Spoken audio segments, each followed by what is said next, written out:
you right now, Brandon, but thank you for your words and for your inspiration to all of us. So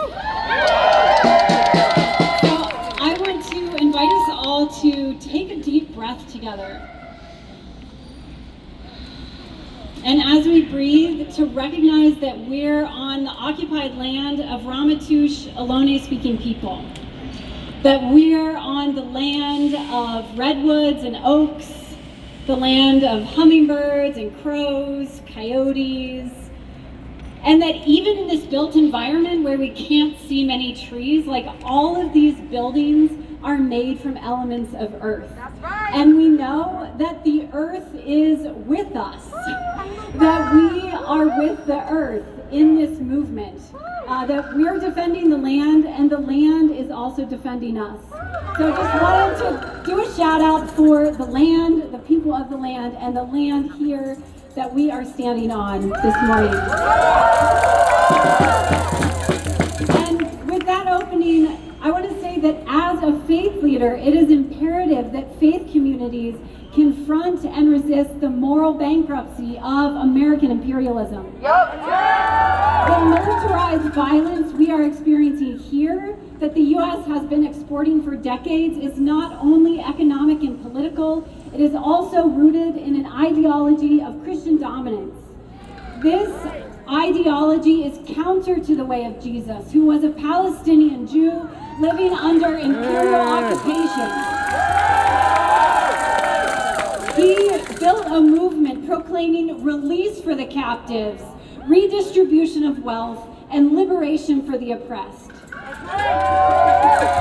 And for this, he was killed by the empire, but the revolutionary movement lives on.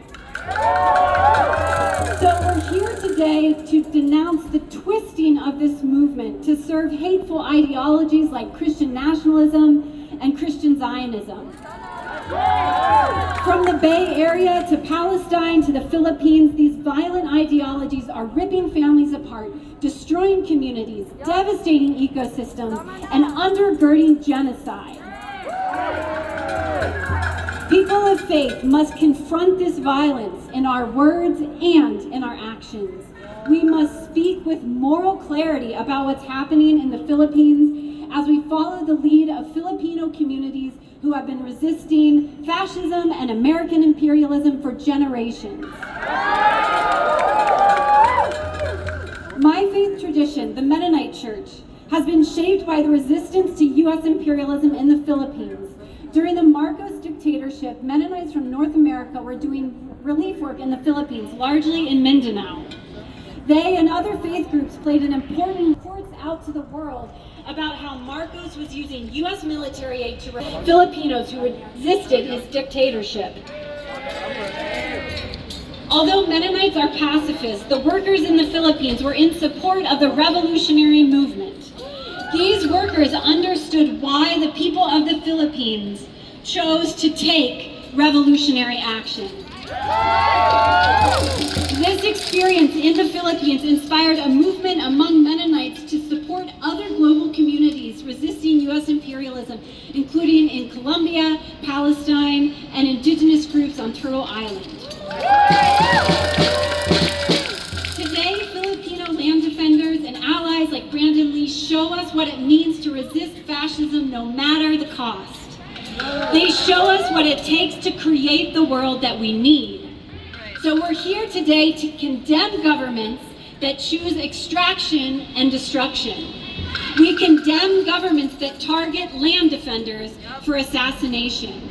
And we condemn ideologies of white Christian supremacy that terrorize our world. So as people of moral clarity, we will not back down. As people of moral clarity, we will not shut up. As people of moral clarity, we will continue to organize and agitate. As people of moral clarity, we will build the world we need as empires crumble around us. And as people of moral clarity, we will win. We will win! We will win! We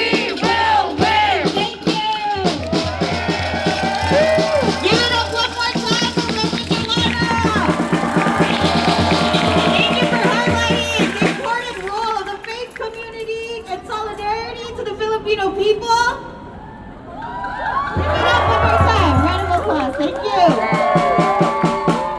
Next, I'd like to introduce AJ Tayag. They are the National Vice Chair of Malaya Movement USA. Malaya Movement is a broad movement of individuals, organizations, and various formations united under the objectives to defend human rights, democracy, and sovereignty in the Philippines. AJ.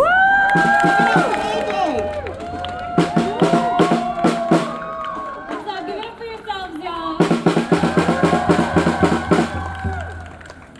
You know, a few days from now, there was supposed to have been a date, a very important date. Do folks know this? So September 23, there should have been a trial, an ICC trial for Rodrigo Duterte. That's right. For crimes against the Filipino people. Duterte, the evil former president, the butcher president who oversaw the killing of 30,000 plus Filipinos. But of course, like with any Filipino politician, when the masses come knocking, when accountability comes knocking, he gets sick. The neck braces come out, the oxygen masks come out. Coward! Fake! A liar! Of course he's gonna weasel. He's gonna try to weasel his way out of this. Duwag, thank you. Now, same thing for Marcos, right? Same thing. What is he doing? He literally told the Filipino masses that if he were not president, that he would be marching with us. Please! Sinungaling!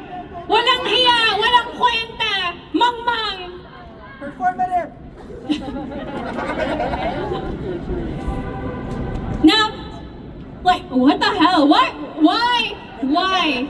Do we know? We know this guy's rap sheet. We know. He's the one who approved the flood control project's budget. He's the one who approves the budget. He's the one who approves the CIF funds. The confidential intelligence funds that Sara Duterte herself is siphoning off of the Filipino people. He approved his own confidential intelligence funds.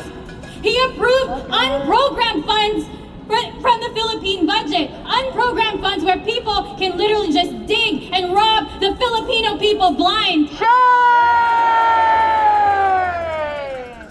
Now, when I was back in the Philippines a few months ago, I kept seeing the PNP, the Philippine National Police Headquarters. Big letters, protect and serve. What do we think about that? Protect and serve from the people who butchered these 30,000 Filipinos, men, women, children, infants. So we're here because we have no illusions that this government serves us. Right. Not only the PNP, there's the Department of Migrant Workers. What's this girl's name? Macy? Macy Maglake, who disrespected migrants who were in distress, asking for service because the office, it's literally in the name. We serve migrants. Do they serve migrants? No! And now she's been recalled. She's been recalled because she's implicated in the flood control project corruption. Because again, we have no illusions that this government serves us. This whole infrastructure of migrant services, it's all a money laundering scheme. It's all part of their racket. But we gather inspiration for what's happening right now, right?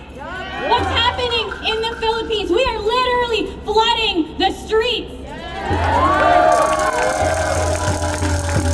We are recalling our legacy. This is first quarter storm, hopefully all over again. This is EDSA all over again. This is kicking out the Spanish all over again, kicking out the Americans all over again, the Japanese all over again. We're going to kick U.S. bases out.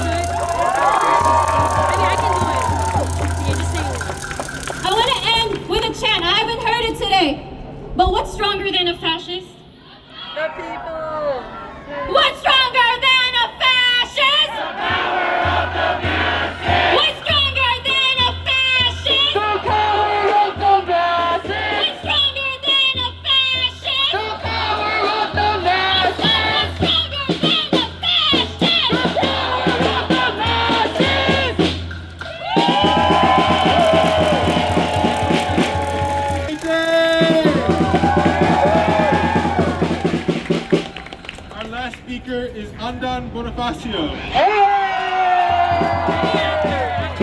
Shea of Bayan USA. International officer. Bayan USA is the largest overseas chapter of Bagong Alianza Makabayan, an alliance of Filipino organizations founded during the Marcos dictatorship and dedicated to fighting for national sovereignty and genuine democracy in the Philippines. Give a warm welcome to Anta.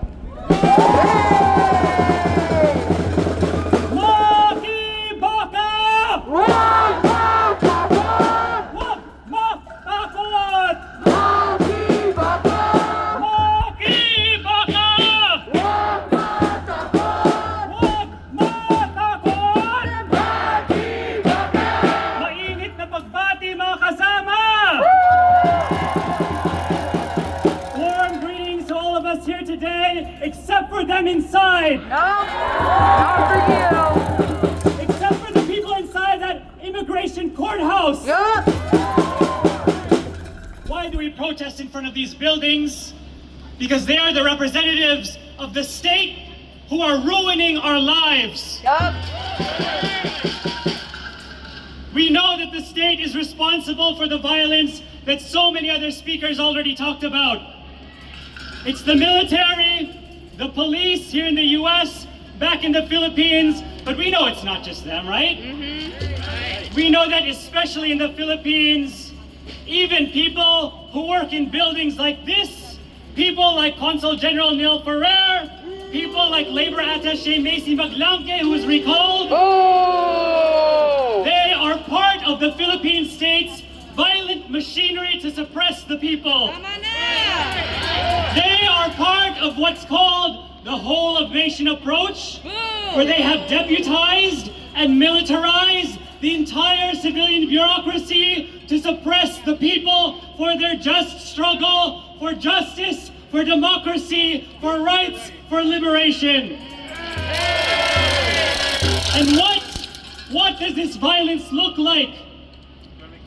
You know, here in the US, where our families are being torn from us, we have loved ones who are suffering in detention centers. We have titas, lolas, who are being denied their medication. We have people who were healthy before and now developed life-threatening sicknesses in detention centers. People like Zenar de la Cruz, who now has been deported back to the Philippines and has received no aid from the Philippine government. You know, his wife has been asking for the simplest things from these people.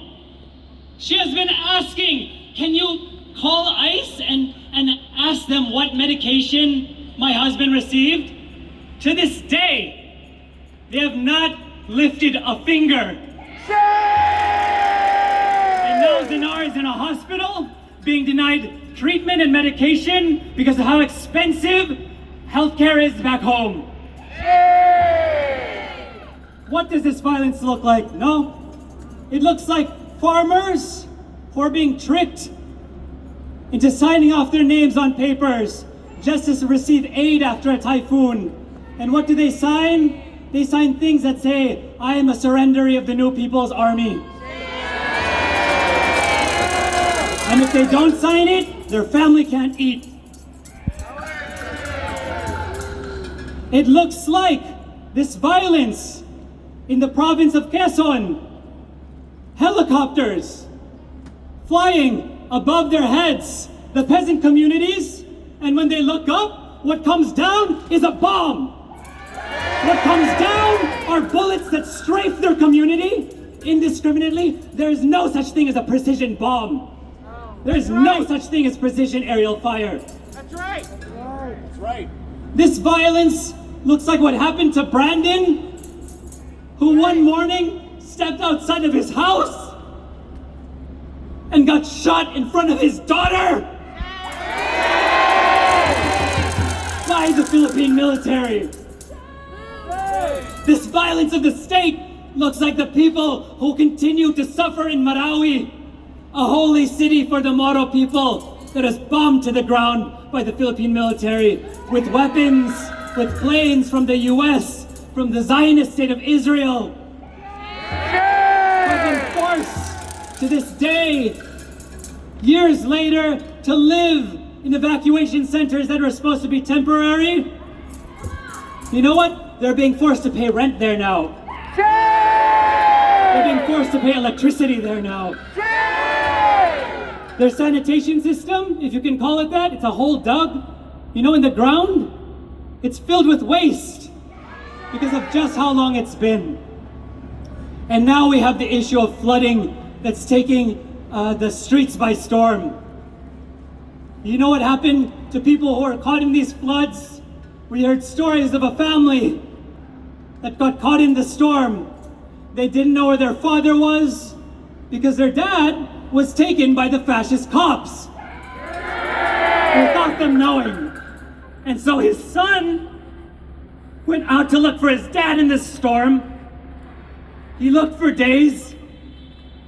He caught leptospirosis, a deadly disease from the dirty floodwater. And when his father was released, when the storm is over, then it was his father's turn to look for his son. But he only found his son in the morgue because he died already. That is the violence of the state. That is the violence that the people in there are part of. It is not just the police and the military. It is these state officials who are part of this entire system. And why do they go to such lengths to protect such a violent system that represses people that look like them? Because they profit from it. Because they make money from the people suffering. And that's what this flood control scandal has revealed to the people once again. The same people who are responsible for political repression are the people responsible for corruption because they are what we call the bureaucrat capitalists. The bureaucrat politicians in government who have used the state to accumulate wealth because they can steal it from your taxpayer dollars. They can steal it from the budget. But who are they? They're not just politicians. They're the same people who own the businesses. They're the same people who are supposed to build these flood control projects. They're the same people who own the land that is supposed to house these projects. It's the collusion between these bureaucrat capitalists, these big business people, and these big landlords that is pushing our people into poverty, pushing our people into violence, and pushing our people into the grave. And who is at the head of it? We know that it's none other than US imperialism. The same forces that colonized our country, that waged genocide on our people, are trying to do it all over again through its local puppets. And that's why this violence will only continue to happen unless we're able to expose the roots for what it is, uproot them, and terminate them. To overthrow this system. And for us in Bayan, we have a solution. It is a simple solution. And why do I say that? Because if you go home to the Philippines, if you ask your family to look outside at the land, they'll know that it could feed us. They'll know that our waters are rich. They'll know that there's countless minerals in our land that could feed our family. They know that the Filipino people want to serve each other, to protect each other, to make life better for each other.